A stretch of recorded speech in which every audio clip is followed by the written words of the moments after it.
What's up everybody? It's Kuya Pat and welcome back to my channel. You see, earthly success is measured in terms of money, and you too have this ambitious dream to acquire great wealth. But your prosperity depends upon your personal financial management. Since you have these God-given talents, your skills, your business, jobs, and any side hustles, you have the chance to be exponentially wealthy. And that of course starts by how you handle your finances. Today, we'll be talking about a simple but magical math guide on how to achieve this goal. But before that, I hope you don't forget to subscribe, like this video, and click the notification bell to keep you updated. So let's get started. So we will be learning this guide from the principle of geometric sequence. So here, a geometric sequence, it is a sequence of numbers. It's either ascending or descending, in which the ratio between consecutive terms is constant. So I have here an example. Say we have 2, 4, 8, and 16. So we have here a sequence with 4 terms, and it is in ascending order. If you notice, we were able to get the next term by multiplying it by 2. Okay? 4 times 2, 8, and 8 times 2, 16. So this value here, it is the rate of change or the common ratio. We're able to get this value by dividing this succeeding term by the preceding term. So we get this value and it is the common ratio. Now, because this is constant, so this sequence is also called as progression. If we are going to make the graph of geometric sequence, so we have here the first term, second term, third term, and the fourth term. And we have 2, we have 4, we have 8, and 16. Now, we're going to graph.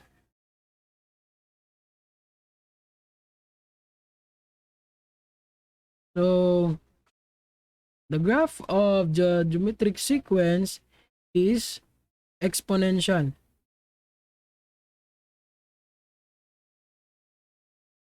So, since geometric sequence or geometric progression is exponential, we will be using the formula for exponential growth or decay to find the nth term of the sequence. Now we have here y equals 8 times b raised to the power of x. And we have our example sequence 2, 4, 8, and 16. Now we have to change a little bit of this formula because the first term that will be affected by the rate of change is the second term. Just like this, we have to multiply 2. Since we have to include the first term or the original amount, then we have to subtract 1 here. Okay? So this is our formula to find any term of the sequence. So this is the any term, and A as the first term. B is the rate of change or the common ratio, and X as the position, any position. Okay, so say for example, we are going to find the fifth term of the sequence. Now, use the formula. A is 2, B is 2, and X is 5 minus 1. So the fifth term will be, we have a calculator here. So 2 times 2 raised to the power of 5 minus 1, that is 4. So we have 32 obviously as the fifth term. Okay, 32. Now, since geometric sequence is either ascending or descending in order, we have a rule for the rate of change or the ratio. So, okay, B. Since we have the original amount, we have the 100% of itself. Now, then if the problem says increasing, we have to add the rate of change. And if it's decreasing, we have to subtract. Let's say, for example, the original amount doubles every time. So, meaning we have to add 100% of itself. So, that is why we have to add 1. That is 2. Then if it says it decreases 25%, so we have to subtract 0.25. This is why the value of our B is 0.75. Okay, say for example, we have a sequence of 100, then 50, then 25, then 12.5. Okay, so we have to find the next term. This is the fifth term. So we use the formula y5 equals 8b times a times b raised to the power of x minus 1. So that is 100. Then our ratio is, common ratio is 0.5. So since that is 1 minus 0.5, so 0.5 raised to the power of 5 minus 1. So our fifth term of this sequence is 100 times 0.5 raised to the power of 5 minus 1. So that is 6.25. Okay? 6.25. Now, let's apply it to business. Say for example, I am a businessman and I have a capital of 500 pesos. By the way, I'm from the Philippines. So, I have a capital here, which is 500 pesos. Now, I'm planning to do business and really work hard to earn a profit of 20% per day. Okay? So, every time I collect all the money, the next day, our target is to earn 20% of all the total money that I have. So, for example, for the first day, second day, third day, fourth day, fifth day, sixth day, and for the whole week. So, I have 500 pesos. Okay. Now, since my target every day is to earn 20%, so my B here is 1 plus 0.2, which is 1.2. So, to get the second term, so for the second day, I will have 500 times 1.2 raised to the power of 2 minus 1, and that is 600, right? 600 pesos. Now, I'm going to use this money to do business again on the third day, and my target is again 20%. That's it. Now, on the third day, I have 500 times 1.2 raised to the power of 3 minus 1.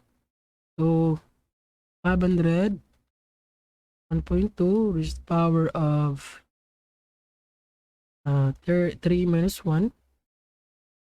So, that is 720 pesos.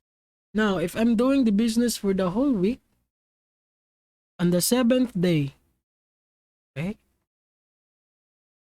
the total amount of money that I will have will be 500 times 1.2 raised to the power of 7 minus 1, and that is 500, 1.2, the power of 7 minus 1 equal to 1,492.99. Okay, 1,493 pesos. So imagine I have 500 for the first day. I do the business for 6 days, so I earn about 992. Okay, so that's the power of the geometric sequence. Okay, now let's find the sum of the geometric progression. Say for example, you are going to save some money in this year 2022, and you're gonna save for the whole year, and your plan is to, to save money weekly, and every time you save, you increase it 10% of the last week saved amount. So to find that, we have to use again the formula, which is y equals a times b raised to the power of x minus 1. Since we are going to find the sum, so let's change this one to sigma notation. Okay, then copy the rest of the formula. And the value of this x starts from the first term, so the initial, and the final value of x. If for example, on the first week, I have 5 pesos. Okay, 5 pesos. Sorry.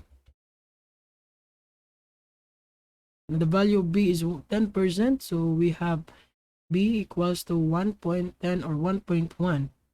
So this is the for the first week. And the second week, okay, we have 5 5.5. Okay, you have 50 cents. You have to save 5.5, 50 cents higher than the previous week. So now you do this for 1 year. Okay, and for 1 year, 48 weeks. Okay, to find the amount in the 48th week. Again, we use this formula. Okay, y equals a is 5 pesos and b is 1.1 and x is 48 minus 1. So that value will be equal to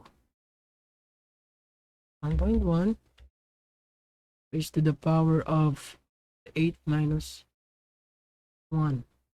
So we have 440 pesos, 99 centavos. By the end of the year, you decided to count all the money that you have saved.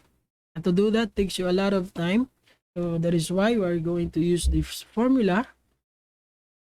Summation of AB raised to the power of x minus 1, and our A is 5 pesos and B is 1.1 raised to the power of x, and the first value of x starts from the first week to the last week.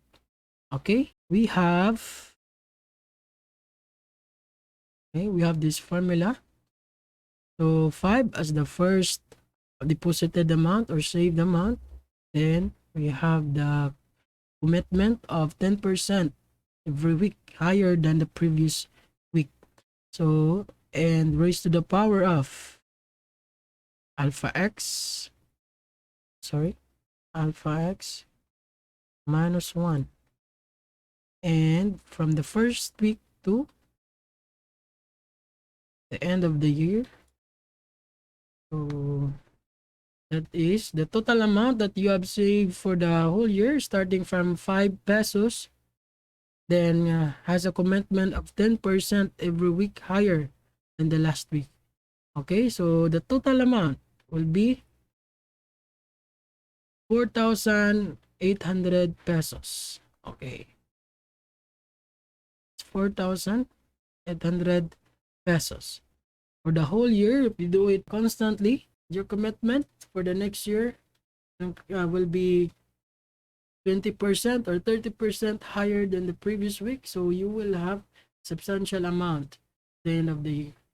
So that's it. That's the magic of the geometric sequence. I hope you learned and apply it into your life.